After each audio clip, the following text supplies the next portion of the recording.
देश भर में गौ सम्मान आह्वान अभियान अब तेजी पकड़ता जा रहा है। 27 अप्रैल को मध्य प्रदेश समेत पूरे भारत की हर तहसील में एक साथ बड़े स्तर पर प्रदर्शन और ज्ञापन सौंपने की तैयारी है। इस अभियान के जरिए गौ माता को राष्ट्र माता का दर्जा देने की मांग उठाई गई है। राजधानी भोपाल में आयोजित प्रेस वार्ता में संतों ने इस अभियान की रूपरेखा साझा की। स्वामी गैशरणानंद महाराज के नेतृत्व में चल रहे इस अभियान के तहत अब तक 3 लाख से अधिक लोगों के हस्ताक्षर जुटाए जा चुके हैं। वहीं यह अभियान केवल मध्य प्रदेश तक सीमित नहीं रहेगा, बल्कि पूरे देश में एक साथ चलाया जाएगा। संतों के अनुसार तहसील स्तर के बाद ये ज्ञापन कलेक्टर, राज्यपाल और अंततः प्रधानमंत्री तक पहुंचाया जाएगा। लगभग 5400 से अधिक जो तहसीलें हैं उन सभी में प्रार्थना पत्र दिया जा रहा है। एक अभियान चलाया है संतों ने, गौ सम्मान आह्वान अभियान। पूरे भारत देश के लगभग सभी गौ प्रेमी संत और गौ भक्तों ने इस अभियान को चलाया है। इसमें मुख्य आंदोलन नहीं करना है, क्योंकि आंदोलन से बहुत सारे नुकसान होते हैं और हम शांतिपूर्ण तरीके से, संवैधानिक तरीके से, कानून के दायरे में रह करके आने वाली 27 अप्रैल को पूरे भारत देश की 5410 तहसीलों से सरकार को प्रार्थना पत्र दे रहे हैं। माननीय महामहिम राष्ट्रपति महोदया, माननीय प्रधानमंत्री जी, माननीय मुख्यमंत्री जी, माननीय राज्यपाल महोदय के नाम ये प्रार्थना पत्र सौंपा जा रहा है। इसमें विशेष यूँ तो 32 प्रकार की मांगे हैं, लेकिन विशेष करके 3 मुख्य मांग है। गौ माता को राष्ट्र माता का सम्मान मिले, राष्ट्र धरोहर का सम्मान मिले, जो भी उचित सम्मान हो गौ माता को दिया जाए। दूसरा है गौ माता पूरे भारतवर्ष में संपूर्ण रूप से गौ हत्या बंद हो। गौ हत्या बंद है, लेकिन 16 प्रांत में है, 20 प्रांत में अभी भी गौ हत्याएं हो रही है। 36 केंद्र शासित प्रदेश सहित 36 प्रांत है, 36 प्रांत में पूर्ण रूप से गौ हत्या बंद हो। इसके अलावा गौ माता के लिए केंद्रीय कानून बने, जैसे कि अभी वर्तमान समय में सभी के लिए कानून बने हुए हैं। राष्ट्रीय पशु के लिए कानून है, राष्ट्रीय पक्षी के लिए कानून है, लेकिन राष्ट्र माता बनने के बाद गौ माता के लिए केंद्रीय कानून बने।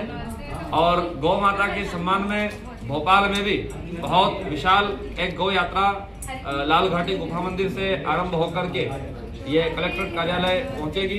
27 अप्रैल को सुबह 10 बजे पूरे भारत देश के, पूरे मध्य प्रदेश के और पूरे लगभग भोपाल के भी जितने भी संत और गौ भक्तजन हैं वो सभी उपस्थित होकर के गौ माता के सम्मान के लिए आगे आएंगे।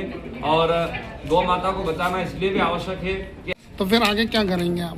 आगे ये 4 स्टेप में गौ अभियान चल रहा है। प्रथम 27 अप्रैल को तहसील मुख्यालय में प्रार्थनाएं होगी, फिर आने वाली 27 जुलाई 2026 को फिर जिला मुख्यालय में कलेक्टर साहब के माध्यम से पूरे भारत देश के सभी गौ भक्तजन मिलकर के सभी प्रार्थना करेंगे। फिर प्रदेश में अपनी अपनी राजधानी में जाकर के प्रार्थना करेंगे 28 अक्टूबर 2027। फिर भी सुनवाई नहीं हुई, आशा अनुकूल परिणाम नहीं आए, तो 2027 की 26 जनवरी के दिन अगर आशा अनुकूल परिणाम, अगर महामहिम राष्ट्रपति महोदय अगर लाल किले की प्राचीर पर चढ़ करके बोल देती है कि हाँ, गौ माता को 100 करोड़ हिंदुओं की भावना की कदर करते हुए गौ माता को राष्ट्र माता का सम्मान दिया जाता है, तो हम सभी गौ भक्तजन, सभी संतजन, हम महामहिम राष्ट्रपति महोदय और प्रधानमंत्री जी का धन्यवाद देने के लिए दिल्ली में उपस्थित होंगे। और अगर नहीं तो 27 फरवरी 2027 को फिर 30 जिलों के लोग चतुर्थ चरण में दिल्ली में जाकर के प्रार्थना करेंगे। 15 अगस्त तक लगातार प्रार्थनाएं चलेगी और फिर भी अगर सुनवाई नहीं हुई तो इसके लिए संतों का विचार है कि फिर आमरण अनशन करना ही उचित है, क्योंकि गौ माता के प्राण नहीं बचे तो हमें भी प्राण बचाने की आवश्यकता नहीं, हमें भी मर जाना ही उचित है, क्योंकि गौ माता हमारी माँ है और सनातन धर्म की प्राण है। और गौ माता जीवित नहीं तो हम संत जीवित रह के क्या करें, ऐसा संतों का। आप उनके समर्थन भी लेंगे यहाँ पर? हाँ, मुस्लिम समाज मांग कर रहा है कि गौ को राष्ट्रीय पशु का दर्जा मिले, लेकिन हम चाह रहे हैं कि मुस्लिम भाइयों से भी कहना चाहते हैं कि गौ माता को राष्ट्र माता का सम्मान मिलना चाहिए, उनका भी उचित मांग है। और गौ माता को सम्मान तो मिलना चाहिए, लेकिन राष्ट्र माता का सम्मान, राष्ट्रीय पशु नहीं, राष्ट्र माता का सम्मान मिलना चाहिए। लेकिन अब जब हम बचने वाले नहीं हैं, आने वाले समय में बहुत भयंकर विश्व युद्ध की चेतावनी संतों ने और महापुरुषों ने भविष्यवाणी में दी है और वो समय अब नजदीक आया है। गौ माता से गोबर, गौ माता से दूध, गौ माता से घृत प्राप्त होता है, गौ माता से गौमूत्र प्राप्त होता है, और ये सभी हमारे जीवन के लिए, सनातनियों के लिए बहुत उपयोगी है। हम सबको मिलकर के गौ माता को बचाना चाहिए। गौ माता की सेवा करना सनातनियों का धर्म है और गौ माता की रक्षा करना भी सनातनियों का धर्म है, इसलिए अपने धर्म कर्म पर मजबूत रह करके गौ के लिए आगे आए। 27 अप्रैल को सुबह 10 बजे लाल घाटी गुफा मंदिर आप सबको उपस्थित होना है। सभी गौ भक्तजन अधिक से अधिक संख्या में पधारें। जय गौ माता। 27 अप्रैल का पूरे मध्य प्रदेश की प्रत्येक तहसीलों से प्रार्थना पत्र दिया जा रहा है सुबह 10 बजे से 11 बजे के बीच में। तो पूरे मध्य प्रदेश की सभी तहसीलों में भव्य गौ यात्रा रहेगी। उसमें गौ माता के रथ रहेंगे, उसमें बैलगाड़ियों के द्वारा, सभी सनातनी वाहन के द्वारा भी पद यात्रा भी करके और प्रार्थना पत्र सौंप रहे हैं। भोपाल में भी लाल घाटी गुफा मंदिर से ये यात्रा आरंभ होकर के ये कलेक्ट्रेट कार्यालय पहुंचेगी। यहाँ पे गैस कांड हुआ था है और उसमें हजारों लोग मारे गए थे। और अभी भी कई राष्ट्र अध्यक्ष क्या है कि न्यूक्लियर और एटॉमिक बम की मतलब विश्व युद्ध होने की संभावना में न्यूक्लियर युद्ध भी, परमाणु युद्ध भी होने की संभावना है। और अगर हमने गायों को नहीं बचाया तो क्योंकि गाय के गोबर वही बचेंगे जो गाय के गोबर से लेपन में रहेंगे, उनको इस रेडिएशन का असर नहीं होगा साहब। तो हमें शहर में जो बड़ी बड़ी मल्टी बने इनको तोड़ के फिर गोबर लिपे? नहीं, मल्टियों को तोड़ के गोबर नहीं, इस दीवार पे भी आप गोबर का लेपन कर दोगे तो कम से कम उस रेडिएशन से बच सकते हैं हम।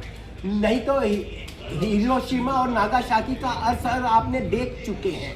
और हमें अपने देश को बचाना है, अपनी संस्कृति को बचाना है। अगर गाय बचेगी तो देश बचेगा, और देश बचेगा तो चरित्र बचेगा। अगर चरित्र चला गया, if character is gone, everything gone. If wealth gone, nothing gone. अगर धन गया, कुछ नहीं गया। स्वास्थ्य गया, समथिंग गॉन, कुछ गया। लेकिन इफ कैरेक्टर, क्योंकि लव जिहाद चल रहा है महाराज। और अगर हम गाय के दूध, अगर लोग भैंस का दूध पी रहे हैं और कहा जाता है कि काला अक्षर भैंस बराबर, गई भैंस पानी में, तो हम अपने बच्चों को अगर भैंस का दूध पिलाएंगे तो फिर वो पारे जैसे ही पैदा होंगे। सिर्फ हम यंत्र शास्त्र में आगे बढ़ रहे हैं, लेकिन हम अपने धर्म शास्त्र में पीछे रहते जा रहे हैं। क्योंकि धर्म हमारा आजादी के बाद से धर्म के माध्यम से हमारा सामाजिक पतन हुआ है, धार्मिक पतन हुआ है। तो जय गौ माता। दास को कमल किशोर उपाध्याय के नाम से जानते हैं। हम गौ सम्मान आह्वान अभियान के विषय में आज भोपाल में प्रेस कॉन्फ्रेंस कर रहे हैं। समस्त भारतवासियों से आग्रह हमारा कि यहाँ पर हम सब लोग गौ हत्या को लेकर के चिंतित होकर के यहाँ विराजमान हैं। सभी संत लोग, भारतवर्ष में नित्य प्रति लगभग 1 लाख गौ माता की हत्या होती है।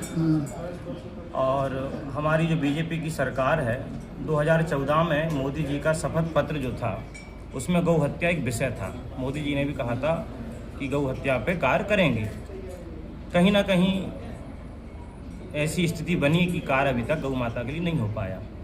लेकिन वर्तमान संतों ने ये चिंता को जाहिर करके और भारतवर्ष में एक सुंदर अभियान चलाया, गौ सम्मान आह्वान अभियान। और समस्त भारतवर्ष की 5400 से अधिक तहसीलों में 27 तारीख को, 27 अप्रैल 2026 को प्रार्थना पत्र सौंपेंगे। हजारों सिग्नेचर हर तहसील से हो रहे हैं। कई तहसीलों से 50-50 हज़ार सिग्नेचर हैं, कहीं 20,000 हैं। लगभग पूरे भारतवर्ष से 15 करोड़ सिग्नेचर के साथ में हम लोग प्रार्थना पत्र सौंपेंगे। हमारी 2 मांग मुख्य होंगी। प्रथम मांग, गौ हत्या के लिए केंद्र से कानून बने। भारतवर्ष में गौ हत्या के लिए कोई भी कानून नहीं है। यहाँ तक कि अकबर के समय में भी गौ हत्या करने वाले को मृत्युदंड की सजा थी। लेकिन हमारे भारतवर्ष में वर्तमान में ऐसा कोई भी कानून केंद्र से नहीं है। इसलिए प्रथम मांग तो केंद्र से गौ हत्या पर कानून बने। दूसरी हमारी मांग है, गौ माता को पशु श्रेणी से बाहर निकाल के, अभी गाय पशु है और पशु के लिए कभी भी कोई विशेष कानून बन नहीं सकता है। इसलिए गौ माता को राष्ट्र माता या राष्ट्र धरोहर, राष्ट्र आराध्या के नाम से सम्मानित किया जाएगा, तो उसके लिए विशेष कानून बन जाएंगे। दूसरी बात, गौ माता रोडों पे है। तो रोड पे क्यों है? आज से 20 साल पहले रोड पे नहीं थी गौ माता, लेकिन सिस्टम ने क्या किया है, गौ माता की उपयोगिता को ख़त्म कर दिया है। दूध पहले गाय से मिलता था, फैक्ट्री पैदा करती है दूध को, चाहे उसमें जहर मिला हो, चाहे उसमें केमिकल मिले हों, लेकिन दूध आपको 50 रुपये मिल जाएगा। तो कौन गाय को पालेगा? इसलिए हमारी सरकार से मांग है, गाय की उपयोगिता प्रारंभ हो। आज गैस के लिए लोग मर रहे हैं, लाइनों में लगे हुए हैं। सरकार चाहे तो गोबर गैस की प्लांट शुरू कर दे। गोबर की गैस का अलग अलग प्लांट बनेंगे क्षेत्र बाई क्षेत्र। अपने आप गाय की गोबर की कीमत बढ़ने लगेगी, गोबर बिकने लगेगा, अपने आप गौ माता सुरक्षित होने लगेगी। आपका और जी, मैं स्वामी अनंत बम। ये हमारा सभी सनातनियों का कर्तव्य है कि गाय के प्रति हम कुछ करें। इसलिए संतों ने एक ऐसा विचार किया कि हम सरकार के खिलाफ आंदोलन तो कर नहीं सकते हैं, लेकिन सरकार से प्रार्थना कर सकते हैं। आज गाय की स्थिति बहुत दयनीय है। हम लोग सब बातों में तो गाय को सम्मान देते हैं, लेकिन गाय के लिए कुछ कर नहीं पा रहे। इसलिए संतों ने विचार किया कि हमें आगे आना चाहिए और सरकार से प्रार्थना करना चाहिए, क्योंकि हमारी सनातनी सरकार है, संवेदनशील सरकार है और हमें आशा है कि सरकार इस पे ज़रूर विचार करेगी, हमारे इस प्रार्थना पे। और सबका ये कर्तव्य है। अभी आपने कहा कि मुस्लिम लोग भी चाह रहे हैं कि गाय राष्ट्र पशु बने। अगर मुस्लिम ऐसा चाहते हैं कि गाय को उचित सम्मान मिले तो हमें कोई इतराज़ नहीं है, हम लोग सहज स्वीकार है। लेकिन शब्दों का फ़र्क है उनके और हमारे में। अगर वो इस शब्द को सुधार लें कि गाय राष्ट्रमाता बने तो हमें समर्थन लेने में कोई दिक्कत नहीं है। हम तो चाहते ही हैं कि गाय राष्ट्रमाता बने और सर्वसम्मति से बने तो और अच्छा है। इसलिए हमारा सबका कर्तव्य है कि हम लोग गाय के प्रति समर्पित रहें और संवेदनशीलता से कार्य करें। जानकारी में तो सारी चीज़ें हैं, क्योंकि सरकार में जो बैठे लोग हैं वो हमारे आप जैसे ही लोग हैं और सड़कों से वो भी चलते हैं। मंत्री मिनिस्टर उनको भी दिखता है कि गाय रोड पे है। सरकार ने अलग की व्यवस्थाएं की है। बहुत सारी गौशालाओं का सरकार के द्वारा भी निर्माण हुआ है। प्राइवेट भी बहुत सारी गौशालाएं चल रही हैं, लोग कर रहे हैं सेवा। लेकिन हम खाली गौशाला खोल के गाय को सुरक्षित नहीं रख सकते हैं, उसकी सुरक्षा नहीं कर सकते हैं। और प्रयास है कि एक गाय को उचित जब सम्मान का दर्जा मिल जाएगा तो उसके कानून बन जाएंगे, नियम बन जाएंगे। आज हम ही लोग, जो हमारे बीच के ही लोग गाय का दूध निकाल कर रोड पे छोड़ देते हैं, तो वो एक प्रतिबंध लगेगा कि भाई आप गाय पालेंगे तो आप गाय को रोड पे छोड़ नहीं पाएंगे। आप ऐसा नहीं कि आपने दूध निकाल लिया और डंडा मार के खेत दिया, तो कम से कम वो चीज़ें रुकेंगी तो ऑटोमेटिक गाय की सुरक्षा हो जाएगी। फिर रोड पे गाय आपको दिखेगी नहीं। अगर अपनी अपनी गाय हम सब बांध लें तो रोड पे गाय नहीं दिखेगी। हमारी समस्या यही है। ठीक है।